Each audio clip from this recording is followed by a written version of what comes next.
آپ نے فرمایا کہ جو اسلام میں جنگ کے دوران یا ویسے بھی جوابی کارروائی کا حق ہے، مگر رسول صلی اللہ علیہ وسلم کے وقت زمانے میں جب وہ دشمن نے شہیدوں کو انہوں نے میوٹیلیٹ وغیرہ کیا تھا،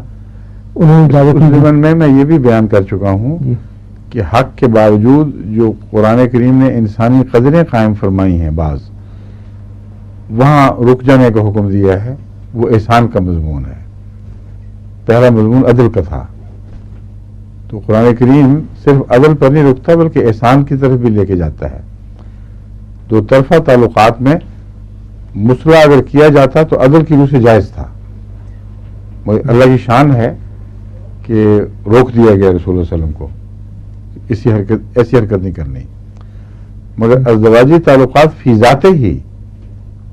اپنی ذات میں مکروہ نہیں ہے، وہ اللہ کی اجازت سے تعلق رکھتے ہیں۔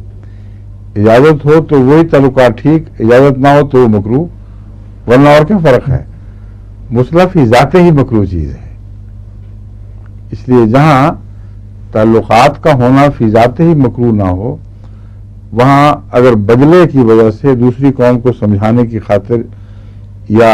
اس خیال سے کہ اگر یہ نہ ہوا تو پھر مسلمانوں پر تو زیادتیاں ہوں گی اور دوسرے باز نہیں آئیں گے، یا باہمی گفت و شنید کر کے بہتر طریقہ کار سوچنے کا سوال بھی پیدا نہیں ہوگا، اس لیے وہاں اجازت جو ہے وہ خدا کی طرف سے اجازت مل گئی، تو جو آپ مکروہ سمجھ رہے ہیں بات مکروہ رہتی ہی نہیں۔ 4 شادیاں کیوں نہیں مکروہ، یا حضرت داؤد کی 99 کیوں مکروہ نہیں تھیں؟ اجازت کا تعلق ہے صرف، اور مصلح جو ہے وہ کسی زمانے میں بھی اجازت نہیں ہے۔